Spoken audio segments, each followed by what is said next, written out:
I lecture and teach on screenwriting and producing, and I also do those things. I'm an active filmmaker. Just a little bit about me. I've kind of straddled the worlds between film academia and also filmmaking for quite a while, and sometimes I'll be more heavily invested in one than the other. So right now I'm doing some film education, but I'm primarily working with a few different groups, in both movies and television. So I'm working in, at this point, man, I don't know if this is a good thing or a bad thing, but I've worked, as far as screenwriting, I've worked in nonfiction television, which is a little related to what we're talking about today. I've worked in, I've written and directed and produced feature films, and I'm working on both feature films and also some TV series at the moment. So I'm just doing scripts all the time. And again, I do both fiction and nonfiction. But today's focus, when I was talking to Maxim, the guy who's putting this whole thing on, a good, very close friend of mine, when I was talking to him, and he was saying, well, what should we have you speak about this time? And I said, well, a lot of what I'm doing right now is I'm getting hired to convert a lot of true stories into movies. And so I said, maybe I'll speak to that specifically, but just to let you know also, with when we have again, I'll blast through my presentation real quickly, and then you guys, since we only have a few minutes, if you have some questions, whether about specifically about the topic of converting true stories to a screenplay, into a film, or even if it's just about screenplay formatting etiquette, I'm happy to answer anything about that, or how to effectively work a film festival or producing or whatever. So I'm here at your disposal until half past the hour. So with all of that, let me go ahead and start my terrible presentation. Here we go. Okay, so based on a true story, there are different designations that we have when it comes to to what exactly does that mean? You're taking a true story and you're putting it on the screen. You're taking real people and you're putting them on the screen. What are the different definitions or gradations? Where do I start? You'd like to write a screenplay based on a true story, but how do you do this? What are the various gradations of movies that are based on true stories or events? Why is it so difficult? And what I'll do is I'll just take a moment real quickly, looking at Bobby. I don't know if you're able to turn on your camera, but I was just going to say, have any of you, or maybe you could do it in the chat room, but I was just going to say, have any of you either successfully done or attempted to take a true story and turn it into a movie, a screenplay? Or are you currently working on that now? No one? Okay. All right. Because if you have, this last note you will find particularly true, or not the last note, but I guess the third note is, why is it so difficult? It really is. First of all, screenwriting is just difficult to begin with. And then, basing on a true story, some might think, oh, that's easy because you're just taking a true story and you're putting it on the screen. And what I've found is, depending on the circumstances surrounding you creating that screenplay, it can be really difficult. And I'm trying to think, I don't think, except for one project that's actually a UK project, I don't think I've ever worked on a true story for film or television where it was me. I was like, oh, hey, I'm gonna just grab this loose true story and make it. Usually, I'm being hired to do that, and then the wrestling match begins. Okay, how do we get that done? So there are different gradations of this. So the first is, and we're talking about, let's leave TV aside. We're talking about feature films. So based on a true story, that's a particular designation. And like this says, besides taking a few necessary liberties, the filmmakers go to great pains to make sure that it lines up and is as close as possible to the real story. I don't know if you've seen this movie. I really recommend it. I think it's a terrific movie, Ford versus Ferrari, starring Christian Bale and Matt Damon. That's really a terrific movie, and really quite a bit of that is pretty spot on, which is one of the reasons why the runtime is so long. And some of the structure is a little bit loose on it, but that, I guess that's to be expected. Let's see here. Let me move on. Okay. Next one, inspired by a true story. So this is the next one. So we're sort of like, we start with the most truthful one, and now we're going to the next level, lower. So usually say we're going to the next level means you're going higher. In this case, we're going lower. So inspired by a true story, the filmmakers take a few more liberties, and they do their best to ride the line between staying true to the story and making sure that they're telling a really good cinematic story. So, one of my favorite films is Chariots of Fire for numerous reasons. I just love this film, and it won the Best Picture, Oscar that year, and it had, multiple. It was nominated for other Oscars, and it won Best Soundtrack, and so on and so forth. If you've never seen it, it's an older movie. I want to say it came out in 81 or 82, something like that. But I think it's a terrific film. But the reason why I bring this one up is there, it really is driven by the gentleman that you see in the foreground, Eric Little, who was, very much a real person. And then the guy immediately to his left, who's in the background, is kind of blurry, and that's Abrams. And so in this movie, in order for the dramatic structure to work, what the filmmakers did was they sort of pitted these two against each other in the movie, but so much of the movie was real, and it was, so driven by less about events and more about the people, that's why I still put it in like just that second down category. But just to give you an example of how this was definitely different from reality, is in the movie, the big, one of the big contentions is that the filmmakers sort of prop up this this contest, or this conflict between Eric Little and Abrams to his left. And but in you know and so in so basically in the movie, and this happened, Eric Little beats Abrams, who had never lost a race in his life. Eric Little smashed him in the 100 meters, and the first time they raced. And so in the movie, Abrams hires this, legendary trainer, Sam Musabini, to train him so that he could beat and defeat his now nemesis, Eric Little. But in reality, Eric Little and Abrams were both buddies. They were friends. And Eric Little, because he played rugby and knew professional trainers, he actually introduced Abrams to Sam Musabini. So, but in order for the dramatic structure and the conflict and all of that, that's how but that's how it's different than the real story. Then the next one down is based on true events. Filmmakers pull together a few elements that are true and then take great liberties, etc. And so Patriots Day with Mark Wahlberg, the easy one, and I know I need to hurry up. The easy one for this is, here you have Mark Wahlberg. He's an A-list actor. He's driving this movie. He's driving the box office in this movie. There he is. We can see him. He is the main character. Well, it's about the Boston, bombing, but that character that he plays doesn't exist.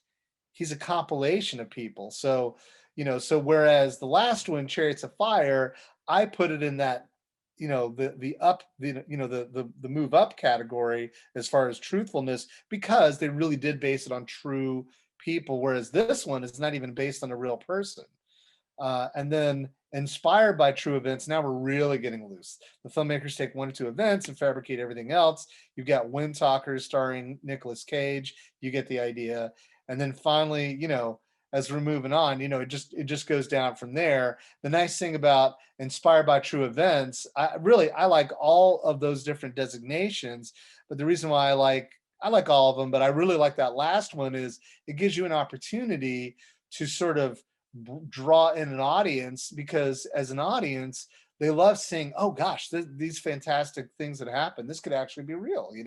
And so people love that. So it sort of gives you the ability to do that while giving you enough freedom to, not potentially be pushed around or even sued by some of the people that are involved. It gives you plenty of freedom to have proper structure for your screenplay and all that kind of thing. So what challenges are you facing? The biggest challenge is trying to wrap your arms around a lot of information, lots of events, lots of drama and humanity, and etc. Like I said, I'm working on multiple films based on true stories. Um, there's plenty to choose from at this point, but one I'll tell you is one of the movies that I'm working on is one about a historic figure from Israel named Eliezer ben Yehuda, who's known as the father of modern Hebrew. Very controversial figure, and anyway, in that, as we've struggled to make one movie about the man's life. Actually, right now we're talking to some TV people because his story is so rich, and it's just such a shame to leave anything out, that actually right now we're sort of shifting the story from a feature to a limited series, just because there's just so much in it. But that is one of the big things, is when you're dealing with real people, there's just so much information, that if their life is good enough and powerful enough and dynamic enough to make a movie about, then invariably there's going to be so much stuff there that it's just like, oh my gosh, what do we focus on and what do we leave out or diminish?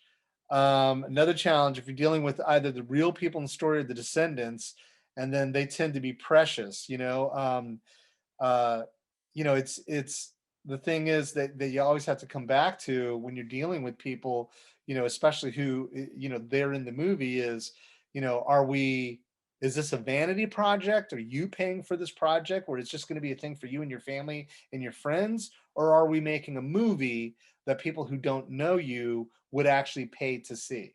So that's a big designation, or at least a big dividing line. You need to answer that question. So invariably they'll be like, well, no, I need other people who I don't know to watch the movie.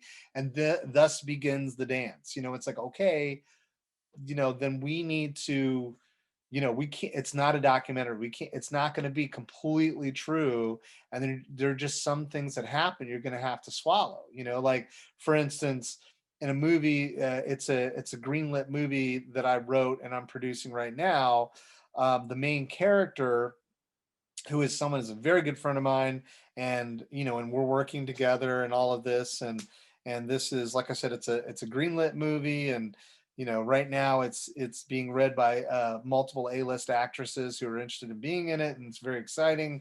But in it, for her character, we had to amp up some of the things that she struggled with. So she wasn't an alcoholic, but in her darkest moments, she did drink some. So she never got to the point where she became, an alcoholic or addicted, but we sort of leaned into that a little bit in the movie, more so than in real life, because it helped with the conflict.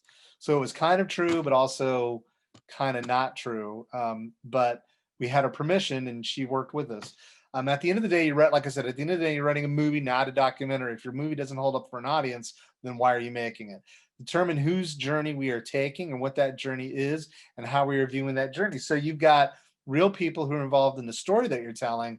You definitely, just like if I was writing a fiction movie, you need to figure out, the basics of a good solid structure for a screenplay is, who's the main character, what is their main external goal, which is that main external goal is not like love or passion or whatever. It is something that you can shoot with a camera. That's an external goal. So what is the main external goal that's driving the whole movie? You need to determine that, and then and who's opposing that main external goal, and then you need to take all those real events and sort of distill down into, okay, here's a professional dramatic structure that people would want to actually watch on screen. Don't be afraid to composite characters. Just for simplicity's sake, happens all the time. You just have to take certain characters and sort of take three characters who had an influence on the main character or whatever, or how the film was progressing, and you just sort of, what you have to ask the questions like, what is their purpose in this movie, and then say, okay, here's what we need out of that character or characters, and then make them useful in that way. Make sure you maintain, solid dramatic structure, like I mentioned throughout. If it's not a well-written movie, people will not give you a pass just because it comes from a true story, and that's a difficult thing, to do a proper dramatic structure. When you have a working draft, find someone who's not familiar with the true story and who understands how to read a screenplay, and see if they think the screenplay is a movie, is a movie, like we say over in the States. Happy hunting. So it's a difficult thing, and so we have 5 minutes left as far as I can tell. So I'm happy to take some questions, and again, they could be about what we're talking about specifically. They could be about screenplay structure. They could be about none of that and just talk about movies or film festivals or whatever. You've got 5 minutes to drill me. I'm ready. So what questions do you have? Hey, Dave. Hey. I will ask. I came in, unfortunately, I was doing a previous presentation, but I came in halfway through, and you may have talked about this, but do you feel that films based on true stories generally make better movies? Because I have found that movies that I enjoy the most watching generally are. And I don't know why that is, so maybe you have some insight as to that. Yeah, no, it's a great question. I mean, I think, look, I think there are great fiction and nonfiction stories, of course, but I think one of the reasons why every year the majority of the Oscar-nominated films for Best Picture are overwhelmingly based on true stories, and the reason why is because at the end of the day, we're telling stories about humanity. If it's a good movie, if it's a well-told story, then it is engaging something human in the audience, right? And so if we know that it's based on a true story, it helps us to identify even more so, with that character, and sort of take their journey and sort of find something in those journeys that make us feel like, hey, that's me, or this is how they struggled, or this is, so I think that's why, that at the end of the day, whether it's based on a true story or purely fiction, I think, good storytelling is about engaging something human, in people. And then when we know that it's based on a true story, that pulls us in even more. And I think that's why. But great question. Yeah. What else, guys? We've got 3 minutes left. I'm at your disposal. We've had a question in the chat. What problems come if real people are acting themselves? What problems come if real people are acting themselves? Oh, man, I don't recommend it. Because it's just like when you're writing a screenplay, what I find with younger screenwriters is that even when they're writing a fictional story, they're often projecting themselves into the lead, and then they're too precious about that character, and they're not mean enough to the character. Well, the same thing can happen, especially can happen if you're playing yourself, is that it turns from telling purely a great story into a bit of PR, or a bit of their branding. And and so, like, for instance, I really, overall, I enjoyed Rocket Man. And even though Elton didn't play himself, but he had such a heavy hand in it, that it's like, it was a little, it was a good movie, but it was also a little bit, protected, if that makes sense, a little bit. So I think that there's a real danger in doing that. Now, I see another one: thoughts on future of film festivals. Here's the thing. A year ago, I was talking to a lot of my, filmmaker buddies and people who are involved in distribution and things like that. And they're like, oh no, theaters are dead. And I'm like, no, they're not. And they're like, yes, they are, back and forth. No, they're not. Yes, they are. And they're not dead, and festivals are not dead. And here's why: because we desire a human connection. Human beings need to be with other people, and we need that. And so that's why, I haven't been looking at international box office much, but you can see the American box office is totally rebounding right now. It's absolutely coming back. And the same thing with film festivals. Film festivals are coming back. I just came from the Cannes Film Festival, and so many people who said, oh, I'm not going, because of COVID and all this sort of thing. There were a lot more people there who were there who said they weren't going to come, and at the last minute decided to come, because we need that. We need to be with other people. And so the future of film festivals, I think, is good. I think it's solid. I think it's going to continue, and we don't want to just do these Zoom things at all. They're valuable, but we need that in-person interaction. I think I'm out of time now, but guys, thanks so much for having me. I appreciate it.